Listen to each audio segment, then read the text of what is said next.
Hello, I'm Roger Bisbee, and in this video I'm going to be taking you through the fitting of a Korniche bifold door step by step. And the first thing I notice about this door is that it comes assembled. In other words, you don't get a flat pack frame which you've got to bolt together and then hang the doors in. It's already there, comes packaged up, beautifully packaged up to save it getting damaged, and this is how it arrives at your door. Now, I fitted Korniche roof lanterns, so one thing I know about this company is that they really package everything and they think about what they're doing. And here we've got the box of bits. Everything we need to complete this door installation is in this box. Of course, apart from the glass and the beads. And look at this, you even get the shims in there. So I said it comes ready assembled, but you can actually get it in kit form. If you've got access difficulties, you can't get it through the house or something like that, you can request it in kit form. We're going to move on and begin here with the general assembly. Now, this is just a general point about unwrapping. If you're using a knife, be very careful, because the one thing you don't want to do is be scratching that frame.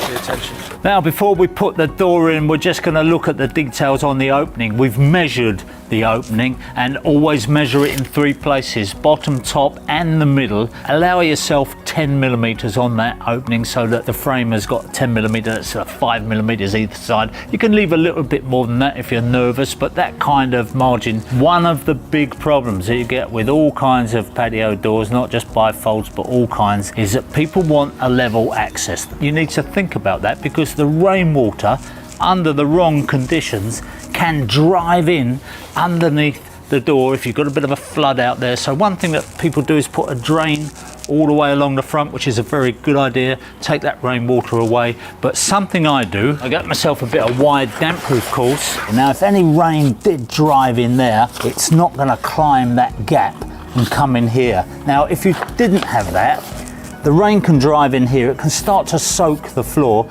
and you'll see a little damp patch appear here. Just take care of this detail, because if you don't, it's a very difficult thing to fix afterwards. This room is not prepared at the moment. There's still quite a bit of work to do on it, but you can see that eventually it will all be plastered out, and we don't want any damp spots. That's it, lovely. To me. Okay, all right there? So once we get this level and squared up, we need fixings in the bottom, fixings in the top to pin it to this steel beam, and also fixings in the end to the walls.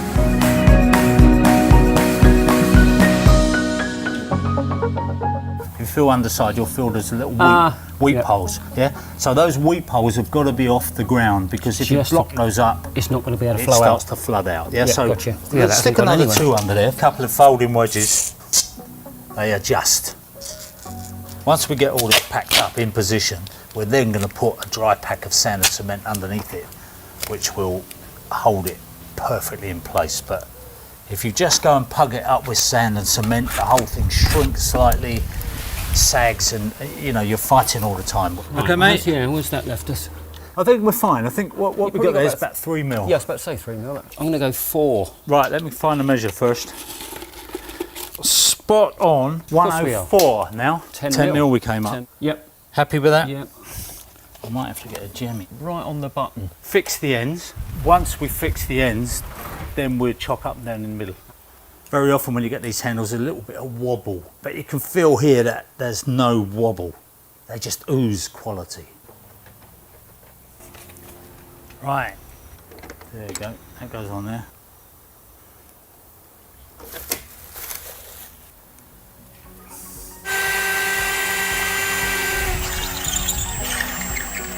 Yeah, that's it. The rest of it, piece of cake. Yeah, so basically you're going to work from that end that you've set, chase it out to the other end. Or you're going to set the other end first. Yeah, set one end, other end, and square it up.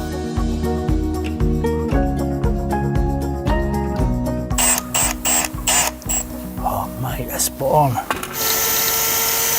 Through the screw.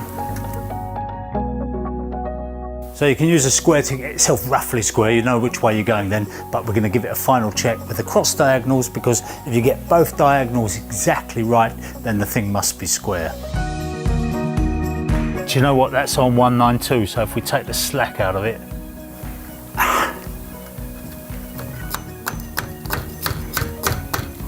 That's it, 192, spot on. Might seem like a lot of fiddling around, you know, putting packers in and just moving it a millimetre here or there, but honestly, do it. Take your time doing it, because when you get it right, you can fix the whole thing in and you know it's going to be right forever.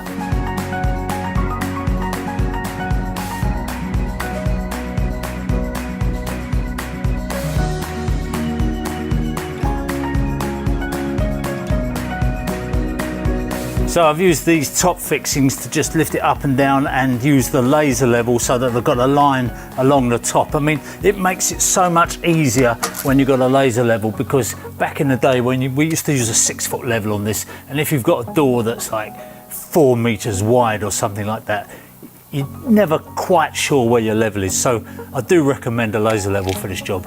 So I've leveled the top in with a laser. Now I'm just going to level the ceiling with the same laser. So I've put it on the floor, got myself a bit of timber, I marked that up at the ends, and now all I've got to do is go along and make that adjustment up and down very slightly till we get it spot on. And then once I've done that, once I've put those packers in, I will then go and get some sand and cement, maybe a 4-to-1 mix of sand and cement, nice and dry, like a dry pack, and push that in. So in terms of putting packers in all the way along, work on something like 400 centres. It's in the instruction, 150 in from each end and then 400 after that.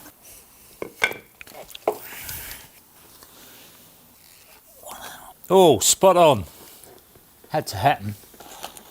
So again, with a laser line along the bottom, I can just mark up a piece of timber on one end and just check it all the way down so that I make sure that this track is not bent or distorted in any way. Actually, it's sitting perfectly straight, so that's all right, but there could be occasions when it's just pushed out of line slightly. We want a nice straight line, we want it level, and then these are going to glide beautifully. I'm just going to take this opportunity to point out something else about these doors which is really nice, and that's these ball bearing rollers. They've got actual ball races in them, they're stainless steel, and not only have we got the rollers going along the top, but we've got some in the track. What they've also done is put an articulating chariot in there which will actually follow the line, so if there was a slight distortion it would follow it rather than binding against it, which is really clever. That's rather like a train going along a track and it starts to go around a curve and the whole axle just adjusts to make sure that happens. So if there is any kind of distortion,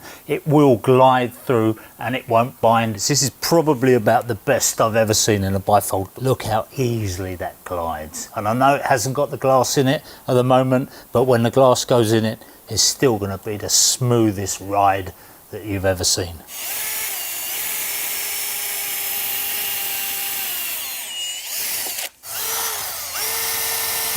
Now when you put these screws in, it's important they go deep enough so that they clear the rollers. There's about, I'd say, there's a good 4 mil there to get through. So these have got a countersunk head, so they're going to be absolutely fine. So this screw had just about cleared those rollers. It probably left me a couple of mil, but I'm just thinking that's a little bit on the tight side, because once you get a bit of dirt debris falling into the tracks, you don't want it jamming up. So I'm just going to give it a little drill down and just increase the depth. So that should be plenty now. So what are you doing? Go. Now in order to make the fixing into this end here, I've got to remove this keep. And on the instructions it helpfully says you remove these screws, so I know what I'm doing. But of course if a traffic door isn't on the end, if it's in the middle, then you don't have to remove the keep. It's only because I'm trying to get the screws through the profile into the wall. One of the reasons there are a lot of screws is because this has got a very high level of security. They don't want people coming along and jamming the thing open. So you can see all the multi-point locking points that they give you on this, and that means that obviously if they didn't have this well screwed in, it would still be vulnerable. So one of the problems you get sometimes is that if you've got the keep screwed into these little plates at the back, as you take the keep off, all those drop down inside the channel, and then you are in trouble because you've got to take the frame out, you've got to lift them all back in, put a dob of silicone behind them or something like that. Whereas what they've done here is, you can see they've just cut these little keyhole holes so that they can pop them in and then they just drop down and they're fixed, they're located in that position, they can't slide down any further. So that, I think, is really clever.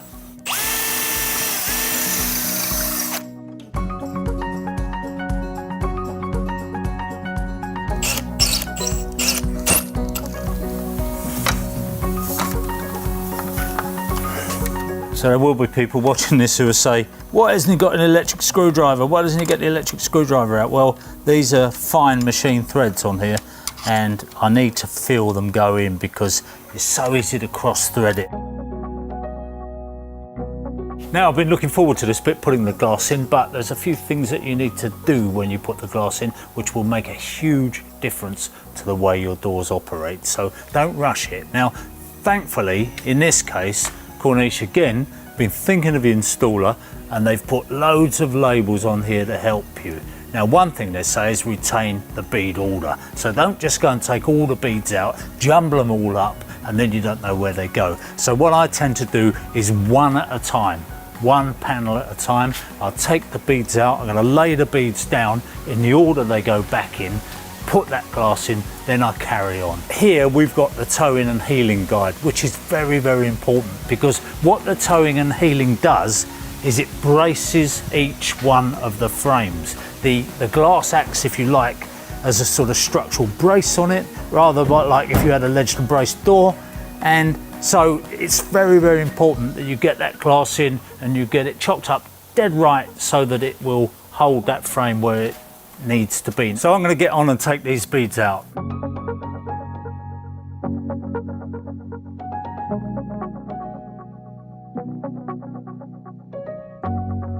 What we've got is a frame here which, if it was left on its own, could distort.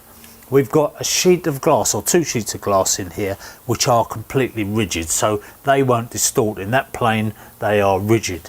So when we open the door and the door's swung out into the fresh air, if you like, the mid-air, there could be a tendency for that frame to want to just drop down. So if it was a door, a piece of joinery, you'd be putting a brace, a diagonal brace across there, but obviously you don't do that on a glass door. So what we do is we use the glass as a diagonal brace. So we've got it in the corner there, we've put a packer in both sides there, and now we go up to the opposite corner and we brace the frame there, and that kind of just lifts that frame up on that piece of glass so that the force, if you like, the support is going right down diagonally from one corner to the other. And that's the key to towing and healing.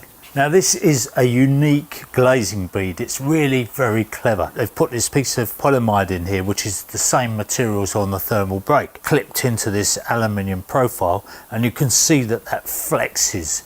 Now, what that does is when you put it in and you can feel it sort of snapping, click into place, it's grabbing in there, it's flexing slightly, and it's going in, and once it's in, it's in. And the only way you're going to get it out without damaging it is with this special deglazing tool. Now, the deglazing tool slips in there, and what you do is you push that polyamide plastic, if you like, away, and that allows it to start coming out, and then the whole thing just kind of unzips from there. But without that tool, you really are going to struggle to get that out. But it's a very, very good system because you don't get that black rubber line either. You've got a much nicer aluminium finish with just a thin piece of rubber there. So rather than having to push all that gasket in, and it never looks that great, quite honestly, this is probably, apart from the fact they patented it, this is the future. That is joy. You know, I've struggled with these things sometimes. Sometimes you get that little mallet out on them and you're pushing them and they don't seem to go. That is beautiful.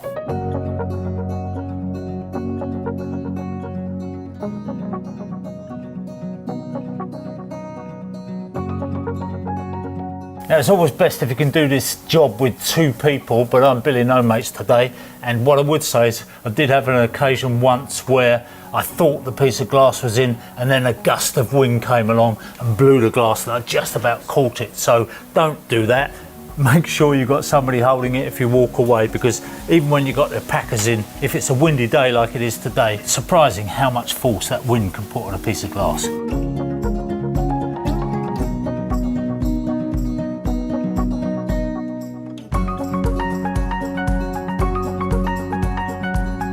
Probably just a good idea to keep this packer just slightly away from your drainage hole, because if any water did get down through that gasket over the years, it'd only be a tiny bit, but it would collect in there and it would run under those spaces and come out the little weep holes here. So if you just clear it like that, you'll be fine.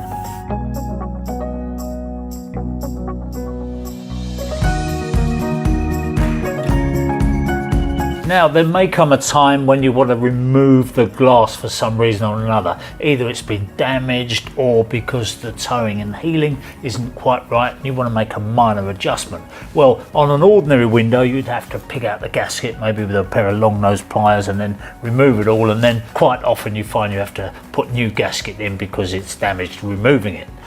With this beading system, you don't need to worry about that. You can take the glass out very quickly indeed using this special deglazing tool. And if you compare that with having to push those gaskets in, it saves a lot of time and it also looks a lot neater. I mean, you've got a real high-end finished aluminium trim here rather than a piece of rubber going around there. And of course, the other advantage of having that aluminium bead instead of a rubber gasket is you haven't got the problem with shrinking. Sometimes installers have to go back and re-gasket because the old gasket has just shrunk. Now, when you're doing this, always take out the side beads first and then the bottom and top. Put the beads in the order they came out in so you know which one's left, which one's right, and get somebody to support that glass. And then when you go to put it back in, you simply do what we did before. You position that in place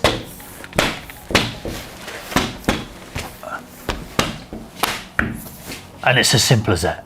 So another really good feature of these Korniche doors is the fact that you've got these integrated trickle vents. You don't need to add a head, a frame extender above the door in order to get the trickle vents. They actually can fit within the frame themselves, which obviously saves a bit of space and makes the doors look a bit more streamlined, but it also saves you a bit of money.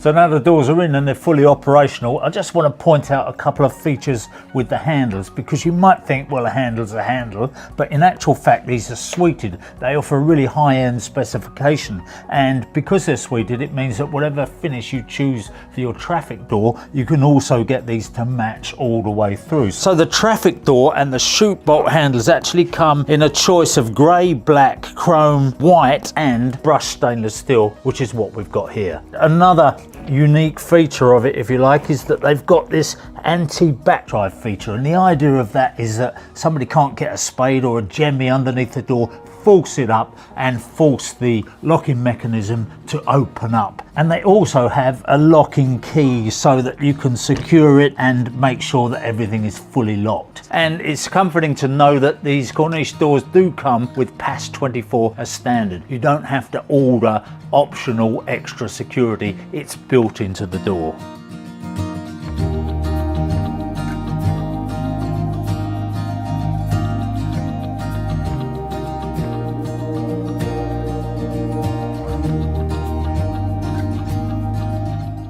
Now these doors are very easy to fit, as you've seen in the video, but that doesn't mean that you can just not read the instructions and follow the video. You must read the instructions. I really have to emphasize that, because so often people embark on a job without fully understanding what's involved, get halfway through and realize they've done something wrong. So what I would always advise people to do is scan through those instructions first, give yourself an overview of the job in hand, and then read them thoroughly again before you start on the job, and then you can just follow them through as a step-by-step. But it's that familiarization with the product that is going to save you getting on the phone, ordering extra parts because you've done something wrong.